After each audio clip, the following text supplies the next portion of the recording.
do Senhor. A igreja se coloque de pés, por favor. Vamos ouvir a palavra de Deus, segundo a orientação do nosso pastor José Amaro. Pastor Evaldo vai nos trazer a palavra de Deus. Quero convidar aqui o pastor Alex para orar por todos nós que vamos receber e pelo pregador que vai nos trazer a palavra. Meus amados irmãos, a paz do Senhor. Podeis tomar vosso assento. Glória a Deus. Louvamos a Deus pela oportunidade desta noite de nos reunirmos na presença do Senhor para compartilharmos a sua palavra. No último dia 31 de outubro, nós comemoramos a passagem da Reforma Protestante em todo o mundo. E, dito isto, dentre as 5 solas que o monge deixou para nós, Martim Lutero, obrigado. Uma delas baliza todo o nosso propósito de estarmos aqui nesta noite. Repita comigo, em homenagem a esse dia da Reforma Protestante: sola Scriptura. Mais uma vez, sola Scriptura. Isso quer dizer somente as Escrituras e toda a Escritura. Quantos podem dizer amém? Amém. Glória a Deus. E uma vez que somente a Escritura e toda a Escritura norteia a nossa existência enquanto protestantes, no nosso contexto evangelical, eu queria ler com os amados irmãos no Evangelho segundo escreveu Marcos, no capítulo de número 9. Marcos, capítulo de número 9, vamos ler o versículo de número 17. E depois eu convido também vocês a ler 2 Reis, capítulo 9, e o versículo 14.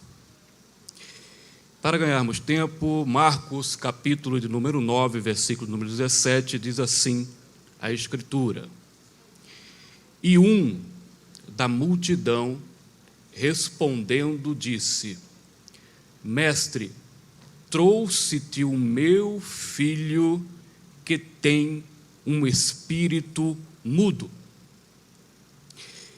No Antigo Testamento, em 2 de Reis, capítulo de número 19 e no versículo 14, nós vamos encontrar uma outra pessoa, uma outra situação. Neste contexto, a Bíblia Sagrada diz o nome da pessoa, estamos falando do rei Ezequias. 2 Reis, capítulo 19, versículo 14, diz assim a palavra de Deus: Tendo Ezequias recebido a carta das mãos dos mensageiros, leu-a. Então subiu à casa do Senhor e estendeu-a perante o Senhor. Amém? O evangelista Marcos, meus amados irmãos, e somente ele, registra isto, aonde um homem, um da multidão, respondendo, disse: Mestre, trouxe-te o meu filho que tem um espírito mudo. Somente Marcos, que não é um apóstolo que escreveu os evangelhos, mas estamos falando do João Marcos, aquele mesmo João Marcos que em Atos dos Apóstolos está reunido na casa da sua mãe a orar por Pedro, que está preso em cadeias, e a igreja clama por ele na casa da mãe de João Marcos. E esse mesmo Marcos é sobrinho do apóstolo Barnabé, que durante uma das viagens missionárias vai ser foco de um atrito ou de um desentendimento. A Bíblia não esconde as falhas dos homens e das mulheres de Deus, amém? Posso ouvir um amém? Então não há por que também tentarmos nos excluirmos de qualquer falha na nossa vida. Somente a graça de Deus é capaz de cobrir os nossos pecados e as nossas falhas, amém?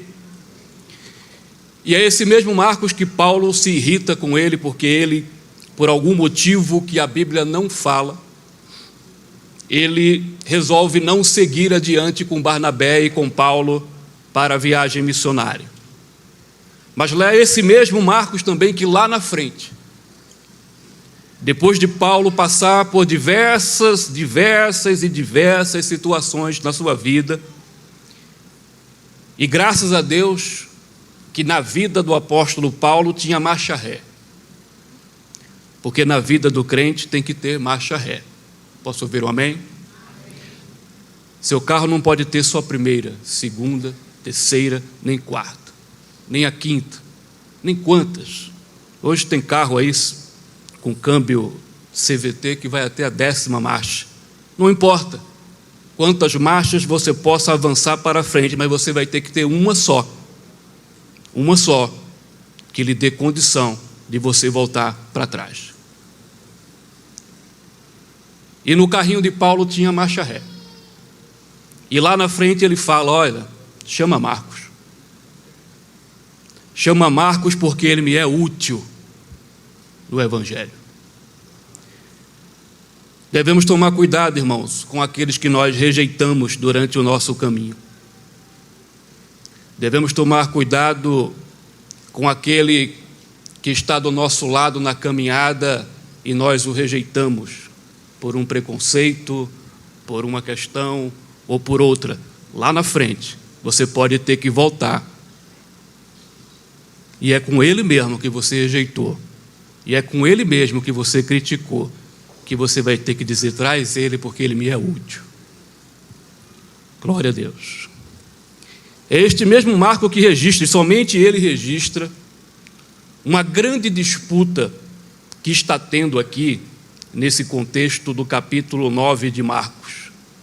Está acontecendo uma grande disputa ali, entre os escribas e os discípulos de Jesus.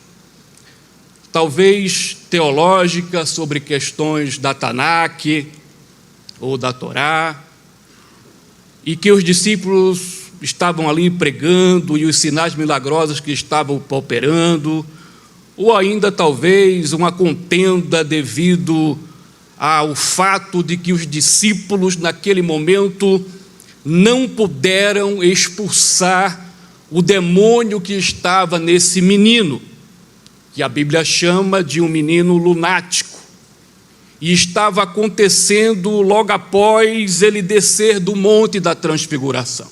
Jesus vem descendo do Monte da Transfiguração, e quando chega lá embaixo tem essa chicana. Deixe-me usar o termo dos doutores aqui, né? Tem essa chicana lá embaixo. Um homem que os evangelhos não relata o nome dele, mas que era sabidamente o pai desse menino lunático, ao ver que Jesus se aproximava, rompe essa grande multidão e os discípulos e os escribas que se digladiavam aí em sua grande chicana, para trabalhar um termo jurídico, e diante da pergunta de Jesus sobre o que os escribas estavam ali discutindo com os seus discípulos, ele toma então a palavra antes de todo e responde diretamente a Jesus com a explanação do seu problema. Quando Jesus entra ali preocupado, e Jesus, ele sempre toma as nossas causas e as nossas dores. Posso ouvir um amém? Jesus é por você, Jesus é pela sua vida, Jesus é pela sua igreja. Ele se deu por ela a ponto de morrer na cruz. Ele se deu por ela a ponto de se anular, de deixar a sua glória e de se revestir da nossa corruptibilidade, da nossa fragilidade, da nossa carne mortal, do corpo desta morte, que o apóstolo Paulo exclamou dizendo: quem me livrará dele? Ele veste este corpo da morte. Ele se reveste dessa mortalidade para tomar a frente. E quando ele desce do monte da transfiguração, depois de ter tido um encontro ali com Elias e com Moisés e com aqueles discípulos, ele vê essa chicana, essa discussão lá embaixo, e ele está lá: o que é que vocês estão discutindo aí com os meus apóstolos? Jesus está aqui para tomar conta da tua vida. Jesus está aqui para lutar as batalhas que você vai enfrentar. Você não está sozinho. O Senhor está contigo por onde quer que andares. Quantos crê, diga amém. Amém. Mas na hora que Jesus se arvora para tentar defender os seus discípulos, porque Jesus certamente ia entrar no meio daquela chicana, daquela coisa toda, e ia simplesmente, mais uma vez, detonar, mais uma vez, acabar com toda aquela circunstância em que os escribas, em que os fariseus estavam trazendo ali. Mas um homem surge no meio disso tudo e não quer nem saber o que está acontecendo.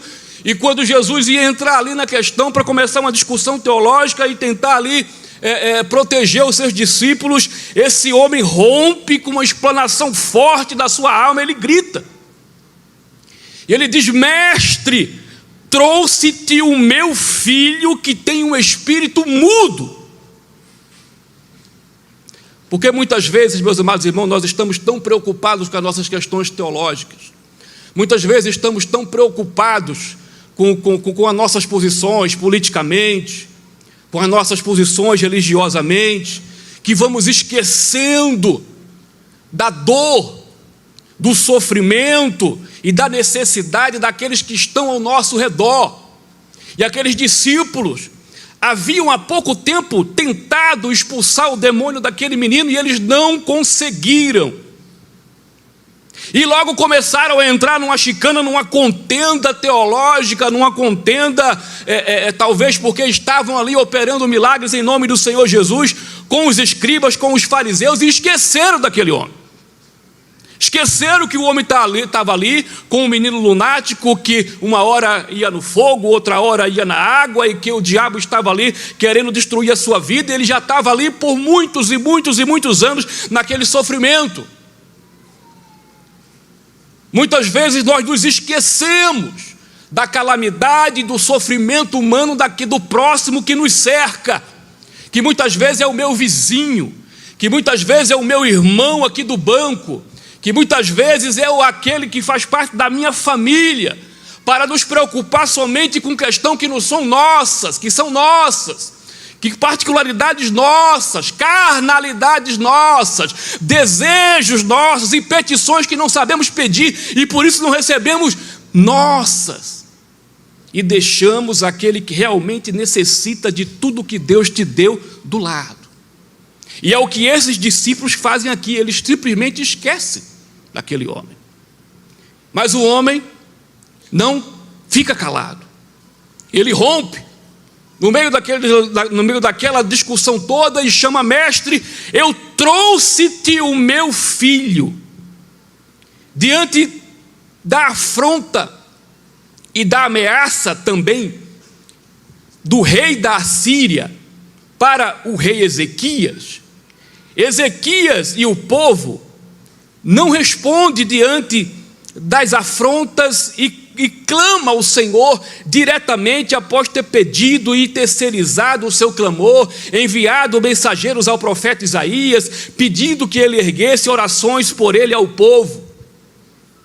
Então, nesse momento aqui, nós temos um homem que tem um filho lunático, cujos discípulos de Jesus não puderam ajudar, não puderam curá-lo, e ele toma uma decisão: eu vou falar direto com Jesus agora.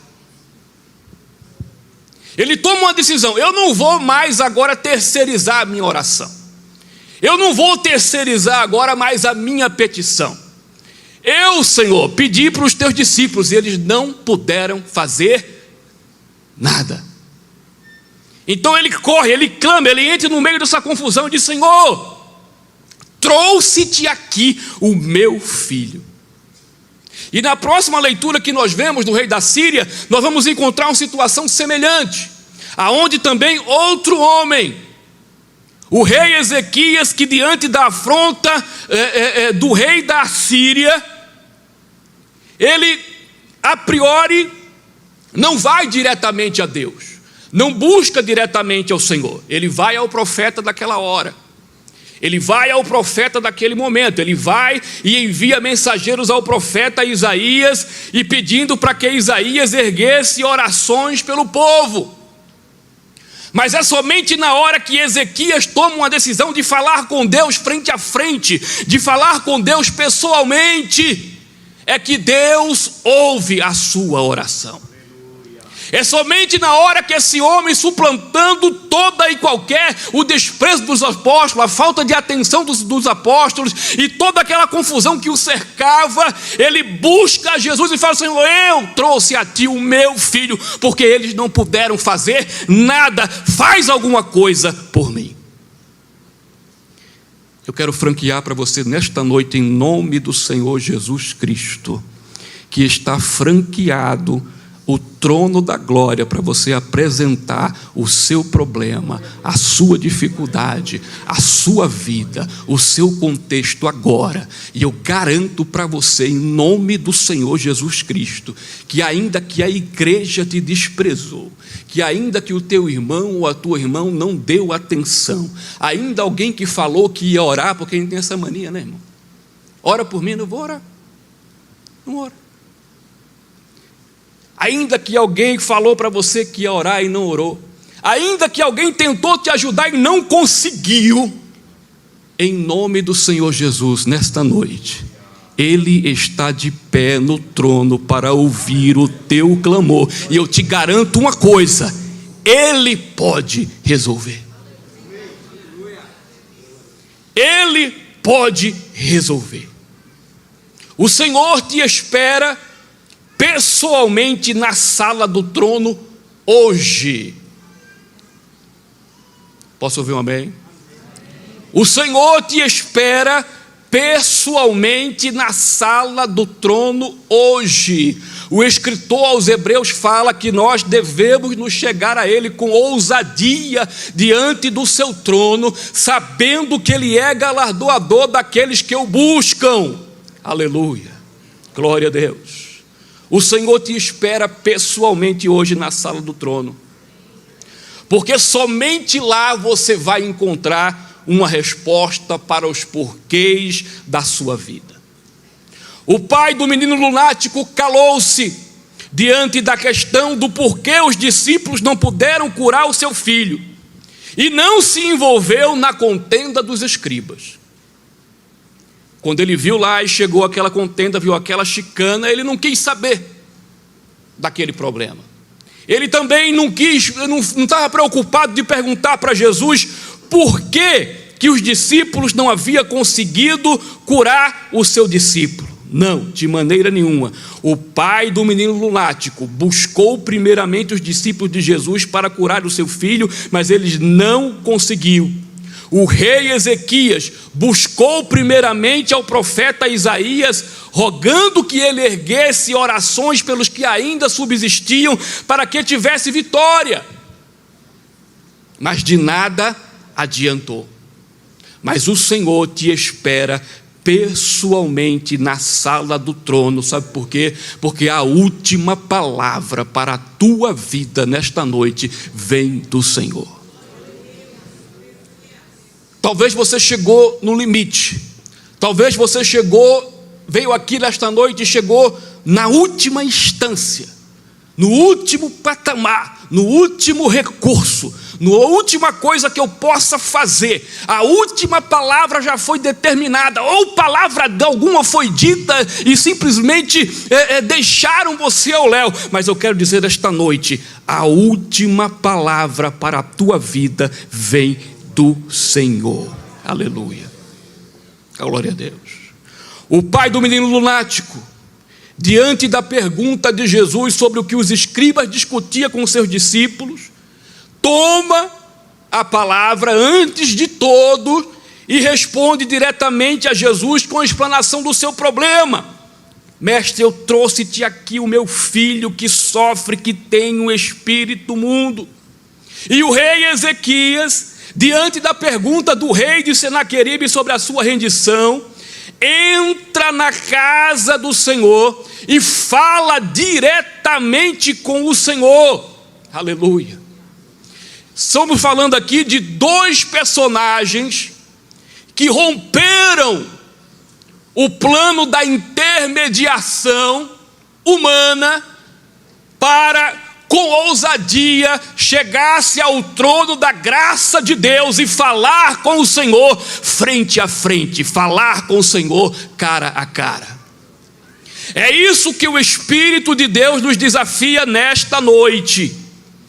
É isso que a graça do Senhor quer nos desafiar aqui nesta noite. Porque o pastor não é um intermediário entre você e Deus. O diácono não é o intermediário entre você e Deus. O bispo não é o intermediário entre você e Deus. O Papa não é o intermediário entre você e Deus. Só existe um mediador entre Deus e os homens: Jesus Cristo. Aleluia. Jesus Cristo de Nazaré é o homem. Ele está aqui nesta noite. Ele está aqui nesta noite. Aleluia.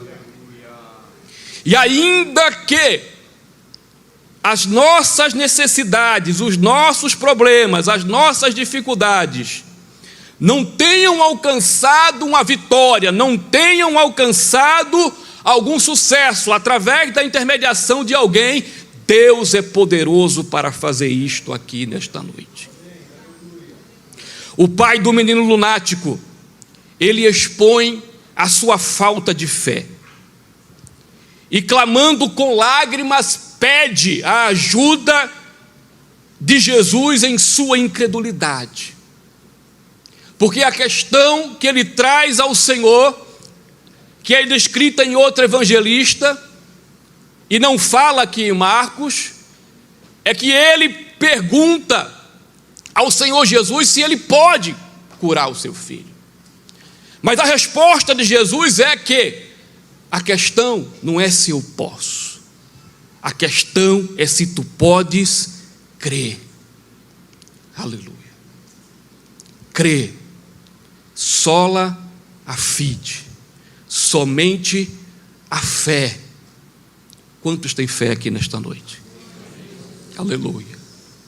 Estamos vivendo em nossos dias um conceito de fé, principalmente amplamente trabalhado nas redes de televisões e de rádios, um conceito de fé, principalmente entre aqueles que se denominam de neopentecostais, que me parece uma fé desprovida de Deus, uma fé desprovida de Jesus Cristo, uma fé que, do jeito que é falada, parece ter objeto e sentido suficiente somente nela mesma, porque é uma fé completamente órfã de Deus, completamente órfã de Jesus. É pregada uma fé que basta somente você ter fé. É aquela fé da Rede Globo. É a fé que não importa em quem você creia, não importa onde você está depositando a sua fé, desde que você tenha fé, algo de bom vai acontecer na sua vida.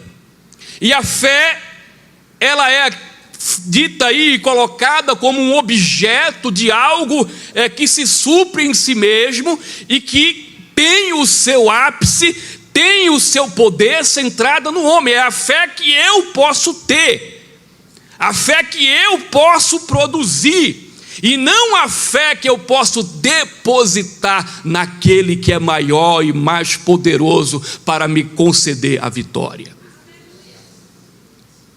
Então Jesus Cristo fala para ele, a questão não é se pode, a questão é se tu podes crer.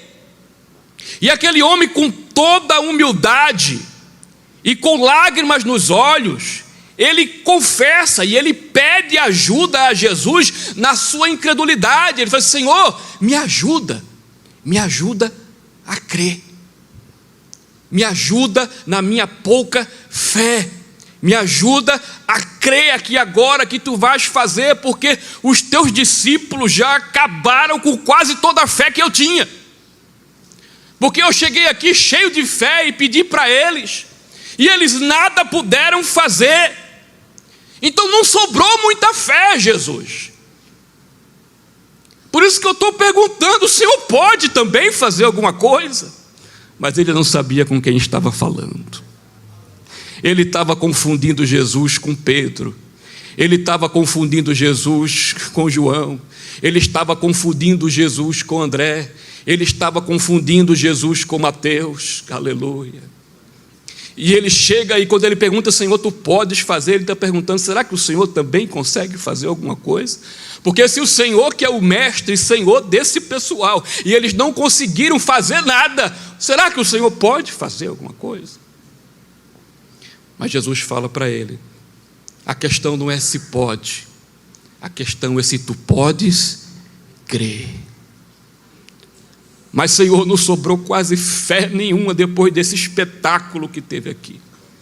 Depois que Pedro, o mais ousado dentre eles, se levantou aqui e colocou a mão na cabeça e expulsou e dançou e fez reteté e fez rototó, fez tudo, não deu nada certo. Até Mateus, que era mais letrado, Senhor, chegou aqui e pegou a Tanakh, pegou a Torá e invocou alguns salmos e falou alguns profetas, e com muita maestria e com muita erudição falou, mas também não conseguiu nada. Eu até acreditava, Jesus, que João, que André, aqueles que andaram com João Batista no deserto, pudessem fazer alguma coisa, visto que João Batista era homem de Deus, mas nem eles, Senhor, puderam fazer nada. Será que tu podes fazer alguma coisa? Aleluia. Talvez você chegou aqui, meu amigo, minha amiga, nesta noite, batendo na última porta. Talvez você chegou aqui nesta noite na última instância. E talvez você chegou aqui nesta noite na condição desse homem. Pergunta: será que Deus pode fazer alguma coisa pela minha vida nesta noite? E a questão mais uma vez se repete, depois de 2000 anos, a questão não é se Deus pode, a questão é se você pode crer. Ah, mas eu já fui na igreja A, na igreja B, na igreja C, na religião A, na religião B, na religião C, eu já fiz tanta coisa, eu já fiz tanta campanha, eu já dei tanto dinheiro, eu já vi tanto tipo de coisa, de tudo que é jeito, de tudo que é cor, de tudo que é qualidade, e nada deu jeito. Será que aqui nesta noite, nesta igreja, tu podes fazer alguma coisa pela minha vida? A questão não é se Deus pode, a questão é se você pode crer. E você pode dizer para mim: depois da caminhada que eu vim até agora, não sobrou quase nada. Em nome do Senhor Jesus Cristo, eu digo para você, que ainda que o que sobrou aí no teu coração seja uma fé do tamanho de um grãozinho de mostarda, que é a menor de todas as hortaliças, se ela for verdadeira, se ela for autêntica, se você estiver nela, se você estiver presente aí, se for de todo o seu coração, de toda a sua alma, de todo o seu entendimento, ainda que seja a sua última esperança, ainda que seja a sua última gota de lágrima a derramar aqui nesta noite, eu digo para você, em nome do Senhor Jesus, é o suficiente para Deus transformar a tua vida nesta noite. Aleluia, aleluia, glória a Deus, glória a Deus. E o rei Ezequias, termino aqui agora, diante da multidão de Senaqueribe, só um pouquinho de história. O reino da Assíria era um dos reinos mais terríveis que existiu aqui na face da terra. Talvez comparado a Gengis Khan, talvez Gengis Khan seja uma criança diante do que o rei da Assíria fazia com aqueles que eles conquistavam. Talvez o que estamos vendo de barbárie hoje, nas notícias da televisão, sobre o Hamas, sobre o Hezbollah, do que fizeram com o povo de Israel, sejam atividades de estagiário, para aquilo que os assírios faziam com os povos que eles conquistavam. O terror era tremendo. O terror não era teórico, era verdadeiro e estava na porta. Batia no coração, na mente e nos olhos um exército tremendamente enorme, inumerável, diante de um povo que era capaz de rasgar as barrigas das grávidas e arrancar os fetos e queimá-los no fogo, que era capaz de fazer com que os soldados derrotados comessem e bebessem os próprios dejetos, para humilhá-los ao mais raso e profundo da vergonha da derrota. Só para dar alguns exemplos. O temor e o horror que se abatia sobre Israel e sobre o rei Ezequias não era algo pequeno, era algo extremamente delicado. E o rei Ezequias busca o profeta da hora. Busca o profeta do momento. Quem era o profeta do momento? Profeta Isaías. E ele manda mensageiros ao profeta Isaías, e ele vai, diante da situação, mandar um mensageiro para pedir para o profeta, para que ele orasse por ele, para que Deus pudesse ter misericórdia. Diante de situações como essa, meu amado irmão, minha amada irmã, não é hora de estarmos esperando a oração do meu irmão, da minha irmã. Não é hora de estarmos esperando a intercessão do grupo A e do grupo B. Diante de situações escabrosas como essa, é hora de nós dobrarmos os nossos joelhos, romper com toda e qualquer dificuldade, entrar na sala do trono com toda a ousadia, debaixo e coberto do sangue do Cordeiro. Do sangue que nos capacitou, que nos cobriu, que nos justificou, que eliminou o véu do templo de alto a baixo e acabou com a figura de uma aliança falida, que não podia mais, dentro dos seus feitos, cobrir pecado de ninguém. Não tinha mais sacerdote, nem sumo sacerdote, nem levita, não havia sangue de bode, de carneiro, nem de touro, não havia nada. Agora o sangue, o único e verdadeiro do próprio Senhor Jesus Cristo, nos abre o acesso direto ao Pai. Você pode falar com Deus cara a cara nesta noite. O trono de Deus está aberto.